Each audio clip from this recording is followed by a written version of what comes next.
ನಮಸ್ಕಾರ. Welcome to ವಾಸ್ತುಜ್ಯೋತಿ ಕಾರ್ಯಕ್ರಮಕ್ಕೆ ಸುಸ್ವಾಗತಗಳು. ಈಗ ನಮಗೆ ಡಿಸೆಂಬರ್ ತಿಂಗಳಲ್ಲಿ ದ್ವಾದಶ ರಾಶಿ ಫಲಗಳು ಯಾವ್ಯಾವ ಥರ ಅಂತ ತಿಳ್ಕೊಳ್ಳೋಣ. ಅದಕ್ಕೂ ಮುಂಚೆ ಯಾವ್ಯಾವ ಗ್ರಹಗಳು ಯಾವ್ಯಾವ ಪರಿಸರ ರಾಶಿಯಲ್ಲಿದೆ ಅಂತ ತಿಳ್ಕೊಳ್ಳೋಣ. ಮೊದಲನೇದಾಗಿ ಗುರು ಮಿಥುನ ರಾಶಿಯಲ್ಲೇ ವಾಪಸ್ ಬಂದಿದೆ.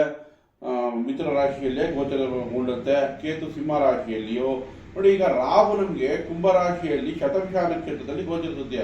ಇನ್ನು ನೆಕ್ಸ್ಟ್ 2026 ಆಗಸ್ಟ್ ಅಂತನೋ. ಹಾಗಾಗಿ ಶತಭಿಷ ನಕ್ಷತ್ರದಲ್ಲಿ ರಾಹುಗೆ ಬಲ ಹೆಚ್ಚು. ಸ್ವನಕ್ಷತ್ರ ಆಗುತ್ತೆ, ಸ್ವಂತ ನಕ್ಷತ್ರ ಆಗಿರೋದ್ರಿಂದ ಅದಕ್ಕೆ ಬಲ ಹೆಚ್ಚುತ್ತೆ ರಾಹುಗೆ. ಮತ್ತೆ ಶನಿ ಈಗ ವಕ್ರಿಯಿಂದ ಸಕ್ರಿಯ ಆಗಿದೆ. ಸೊ ಹಾಗಾಗಿ ಶನಿ ಕೂಡ ಬಲವಾಗಿ ಅಂದರೆ ಒಳ್ಳೆ ಫಲನೇ ಕೊಡುತ್ತೆ ಅಂತಲೇ ಹೇಳ್ಬೋದು. ನಂತರ ಸೂರ್ಯ ಧನುರ್ರಾಶಿಯಲ್ಲಿ ಪ್ರವೇಶ ಯಾವಾಗ ಡಿಸೆಂಬರ್ 16 ನಂತರ. ಸೊ ಹಾಗಾಗಿ ಸೂರ್ಯನಿಗೂ ಬಲ ಬರುತ್ತೆ ಗುರು ಮನೆಯಲ್ಲಿ.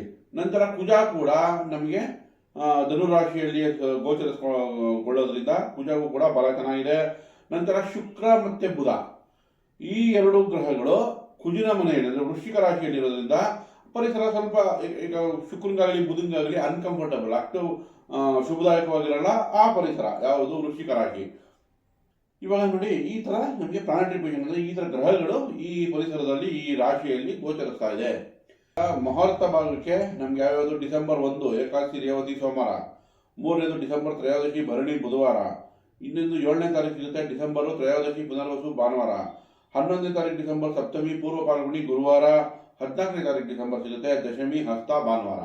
ಸೊ ಈ ನಿಮಗೆ 3-4 ದಿವಸ ನಿಮಗೆ ಮುಹೂರ್ತ ಭಾಗ ಸಿಗುತ್ತೆ. ಇನ್ನು ಯಾವ್ಯಾವ ನಕ್ಷತ್ರಕ್ಕೆ ಈ ದಿನ ಮಾಡ್ಕೋಬಹುದು ಅನ್ನೋದನ್ನ ನಾವು ವಾರ ಭವಿಷ್ಯದಲ್ಲಿ ನೋಡೋಣ. ನೋಡಿ, ನವೆಂಬರ್ 23ರಿಂದನೇ ನಮಗೆ ಈಗ ರಾಹು ಶತಭಿಷ ನಕ್ಷತ್ರದಲ್ಲಿ ಗೋಚರಿಸುತ್ತೆ. ಹಾಗಾಗಿ ರಾಹುಗೆ ಬಲ ಹೆಚ್ಚುತ್ತೆ. ಸೊ ಇದು ಓವರ್ ಆಲ್ ಈಗಿರುವಂಥ ಪರಿಸ್ಥಿತಿ. ಈಗ ದ್ವಾದಶ ರಾಶಿ ಫಲಗಳನ್ನ ತಿಳ್ಕೊಳ್ಳೋಣ. ಇನ್ನು ಕರ್ಕಾಟಕ ರಾಶಿ ಅವ್ರಿಗೆ ತಗೊಂಡಾಗ ಇಷ್ಟು ದಿವಸ ನಿಮ್ಮ ಗುರು ನಿಮ್ಮ 2 ತಿಂಗಳಿಂದ ಜನ್ಮದಲ್ಲಿ ನಡೀತಾ ಇರುತ್ತೆ. ಡಿಸೆಂಬರಲ್ಲಿ 12ನೇ ಭಾವಕ್ಕೆ ವಾಪಸ್ ಹೋಗುತ್ತೆ. ಸೊ ಹಾಗಾಗಿ ಸ್ವಲ್ಪ ಮತ್ತೆ ಖರ್ಚುಗಳು ಹೆಚ್ಚಾಗ್ಬೋದು. ಮಕ್ಕಳ ವಿದ್ಯಾಭ್ಯಾಸಕ್ಕೋ ಅಥವಾ ನಿಮಗೆ ಹೈಯರ್ ಎಜುಕೇಷನ್ಗೋ ಅಥವಾ ಶುಭ ಕಾರ್ಯಗಳಿಗೋ ಏನಕ್ಕಾನ ಹೆಚ್ಚಿನ ಖರ್ಚು ಆಗೋ ಚಾನ್ಸಸ್ ಹೆಚ್ಚಾಗಿರುತ್ತೆ. 2ನೇ ಮನೇಲಿ ಕೇತು ಇದೆ, ಸ್ವಲ್ಪ ಕೇತು ಶಾಂತಿ ಅಗತ್ಯ. ಯಾಕಂದರೆ ಮನೆಯಲ್ಲಿ ದುಡ್ಡು ಉಳಿತಾ ಇಲ್ಲ, ಖರ್ಚು ಹೆಚ್ಚಾಗಿದೆ. ಮನೆಗೆ ಬಂದರೆ ನಿರಾಸಕ್ತಿ ಇರುತ್ತೆ. ಸೊ ಹಾಗಾಗಿ ಕೇತುಗೆ ಶಾಂತಿ ಅಗತ್ಯ. ಪಲಾಶಂ ತಾರಕ ಆಗ್ರಹಮಸ್ತಕಂ ರೌದ್ರಂ ರೌದ್ರಾತ್ಮಕಂ ಘೋರಂ ತಂ ಕೇತುಂ ಪ್ರಣಮಾಮ್ಯಂ ಈ ಮಂತ್ರಗಳು ಹೇಳ್ಕೊಳ್ಳೋದಾಗಲಿ ಅಥವಾ ಬೀದಿನ ಆಹಾರ ನೀಡೋದಾಗಲಿ ಇದರಿಂದ ಕೇತು ಶಾಂತಿ ಆಗುತ್ತೆ. ನಂತರ ನಿಮಗೆ ಕರ್ಕಾಟಕ ರಾಶಿಯವ್ರಿಗೆ ಪಂಚಮದಲ್ಲಿ ಬುಧ ನಿಮಗೆ 3-12ನೇ ಮನೆ ಅಧಿಪತಿ 5ರಲ್ಲಿದ್ದಾಗ ಸೊ ನಮಗೆ ಪ್ರೀತಿ ಪ್ರೇಮದ ಸ್ವಲ್ಪ ನಿರಾಸೆ ಕೊಟ್ಟುಬಿಡುತ್ತೆ. ನಂತರ ಖರ್ಚು ಹೆಚ್ಚು ಮಾಡುತ್ತೆ. ಮಕ್ಕಳ ವಿಚಾರದಲ್ಲಿ ಖರ್ಚು ಹೆಚ್ಚು ಮಾಡುತ್ತೆ ಕರ್ಕಾಟಕ ರಾಶಿಯವ್ರಿಗೆ. ನೋಡಿ, 5ನೇ ಮನೆಯಲ್ಲಿ ಶುಕ್ರ ಕೂಡ ಇದೆ. ಶುಕ್ರ 5ನೇ ಮನೆಯಲ್ಲಿ ನಿಮಗೆ ಪ್ರೀತಿ ಪ್ರೇಮಕ್ಕೆ ಅನುಕೂಲಕರವಾಗಿದೆ.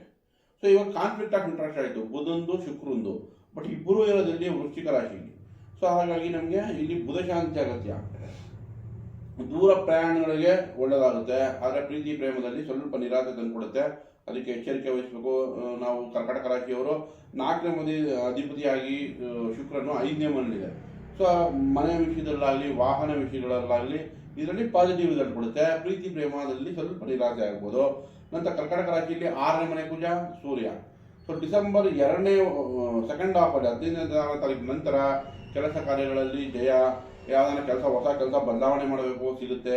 ಹೊಸ ಕೆಲಸ ಹುಡುಕ್ತಾ ಇದ್ದೀರಾ ಖಂಡಿತವಾಗ್ಲೂ ಸಿಗುತ್ತೆ. ಸೊ ನಿಮಗೆ ಡಿಸೆಂಬರ್ ಸೆಕೆಂಡ್ ಹಾಫಲ್ಲಿ ಕೆಲಸ ಕಾರ್ಯಗಳು ಅತ್ಯುತ್ತಮವಾಗಿದೆ. ಗೌರ್ಮೆಂಟಿಂದ ಏನಾರ ಕಾಂಟ್ರಾಕ್ಟ್ ಬೇಕು ಅಥವಾ ಗೌರ್ಮೆಂಟ್ ಕಾಂಟ್ರಾಕ್ಟ್ ಮಾಡ್ತಾ ಇದ್ದೀರಾ ಅಂಥವ್ರು ಕೂಡ ತುಂಬ ಚೆನ್ನಾಗಿದೆ ಅಂತಲೇ ಹೇಳ್ಬೋದು. ಸೊ ಓವರ್ ಆಲ್ ಆಗಿ ತೊಗೊಂಡ್ರೆ ಕರ್ಕಾಟಕ ರಾಶಿಯವರಿಗೆ ನೋಡಿ ತುಂಬ ಚೆನ್ನಾಗಿದೆ. 2ನೇ ಮನೆ ಕೇತು ಅಷ್ಟಮ ರಾಹುಗೆ ಪರಿಹಾರ ಬೇಕು.